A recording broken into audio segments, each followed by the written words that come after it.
Zen. Tonight's Dharma talk is given by Myeong Jin Eunsahn. I've got an interesting story for you tonight. Something that I heard about anyway.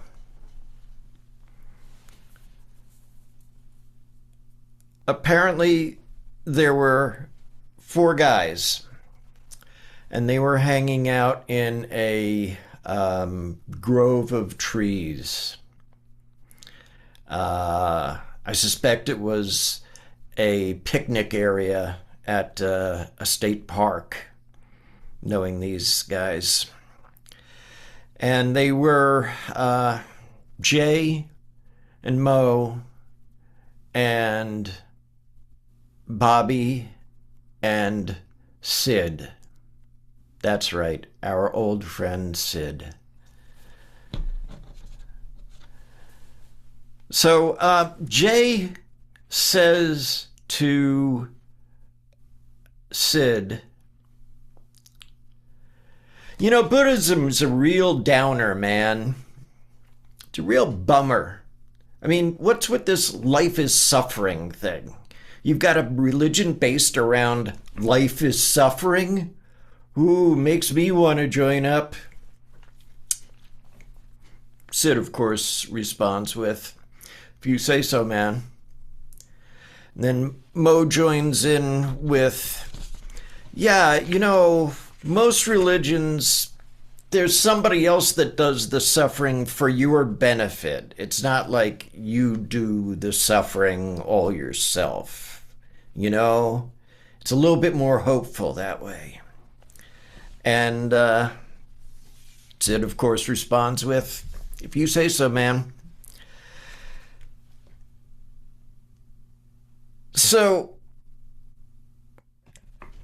Bobby woke up from his nap, and he decided that he would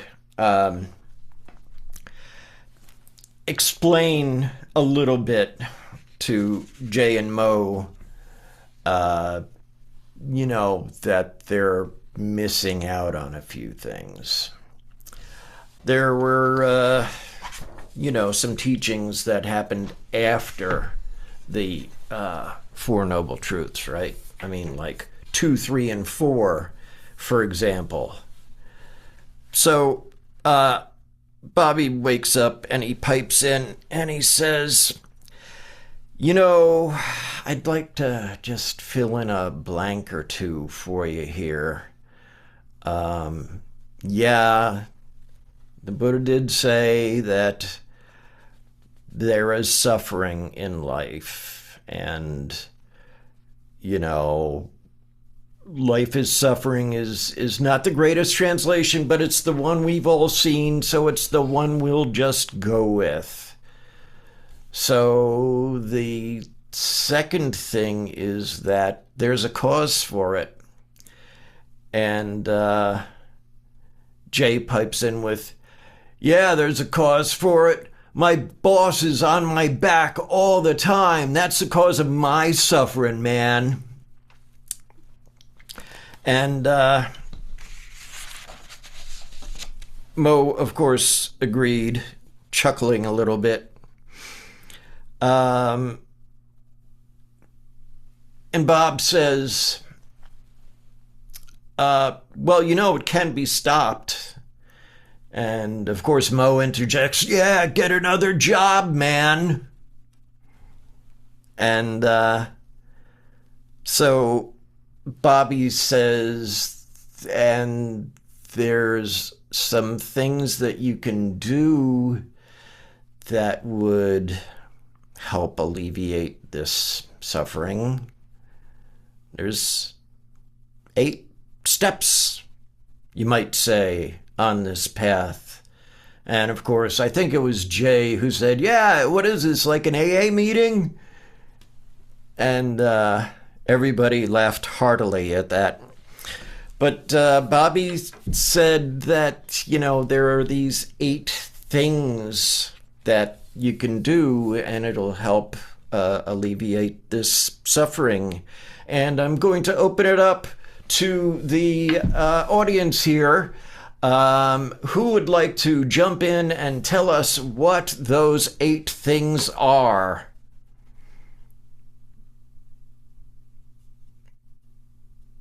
Come on. Robert, you're excused. You're chewing.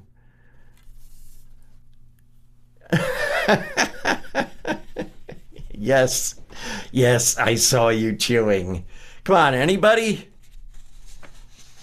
Well, how about if I got you started? Maybe somebody can fill in the blanks. Right view. Right intention. Yeah. Right speech. Yeah. Right action. Right. Right livelihood. Uh-huh. Right effort. Yeah. Right mindfulness. Yeah. And right samadhi, or right concentration. Right. Very good. Now, Sid was still sitting back through all this, and Jay jumped in and said, right livelihood? What, like there's wrong livelihood? I've always been told that if I worked hard and I tried and I put my mind to it and pulled myself up by my bootstraps, that I could be anything I wanted to be. I could do anything I wanted to do. I'll be a millionaire. And mindfulness and concentration, that sounds suspiciously like meditation. And who has time to do that when there's all this bootstrap pulling up to be done? And Bobby just sighed. And he decided that he would, for some reason, Bobby would chant a little bit of the Heart Sutra, just to blow everyone's mind, I guess. And he started off with going through, and then he got to the part where it says, no suffering, no origination, no stopping, and no path. At which point, Mo just cut him off and said, hey, wait. That sounds kind of familiar, except you said that there is suffering and that it had a cause and that it could be stopped and that there was this path of things you could do that would stop it. And Bobby said, put it down. And then he chanted a little bit more, and I got to the part of, no attainment and nothing to attain, followed up shortly thereafter with the Bodhisattva attains Anuttara Samyak Sambodhi. And once again, I think it was Jay this time, leapt in with, wait. You said there's no attainment, nothing to attain, and then you say these guys attained it. What the hell? So, Bobby Dharma, his name happened to be, said, just put it down. Just put it down. Put it all down.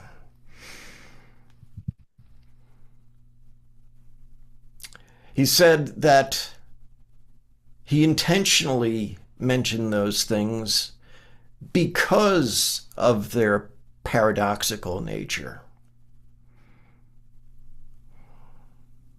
He wanted to point out to them that Zen was not something you could logic your way into. It's not something you could use your intellect and sort of connect dot A to dot B and so on and so forth. Come up with a whole picture of a horse, you know? Just put it all down. Now, here's the question, however. Nice little story. had Sid in it, even though Hangdal wasn't here, much to his chagrin. It had a guy named Bobby Dharma. That's right, Bobby Dharma. And the question I want to ask is, after all of that, how many of us actually stopped at life is suffering? Like, is that the whole focus? Is it like life is suffering and then there's, a whole lot of other things? There's, stopping and a way to stop and cause for it and yada, yada, yada. And, the 8 things that I don't know, I can't, without using my fingers, I can't be sure that I got all 8. Those other 45 years of teachings, how much, like we've heard them, but how much do we actually put them into our practice? Or are we hung up on life is suffering and then everything else is just sort of icing on the cake, so to speak?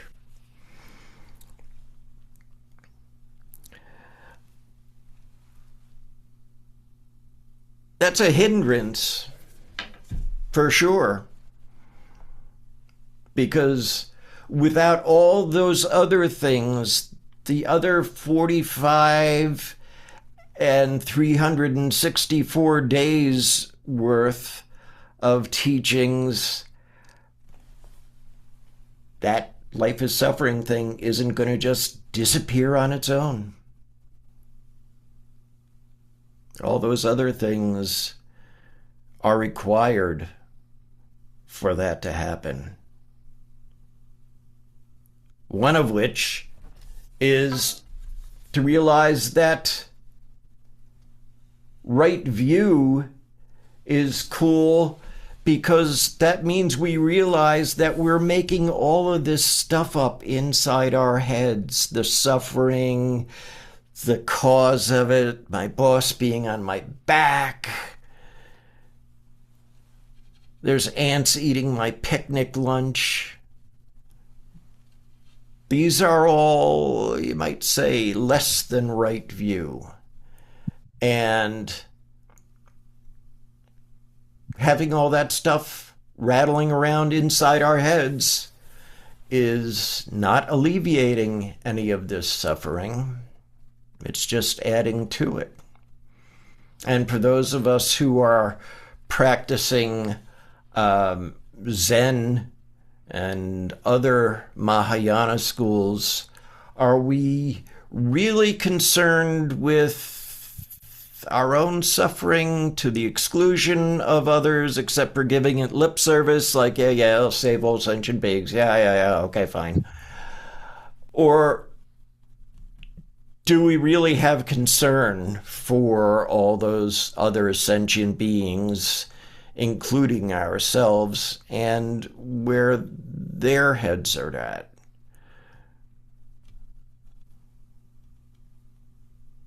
Just something to think about next time we, look back at some of the earlier teachings, let's say.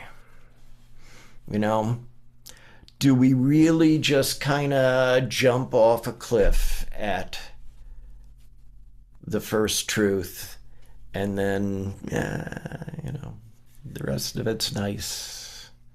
I remember most of it. But I'm really looking to finish this suffering thing. I want to be done with the suffering.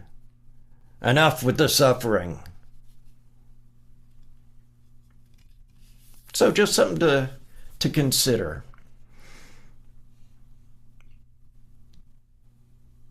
Are you still hung up on the first truth? or have you gone beyond that?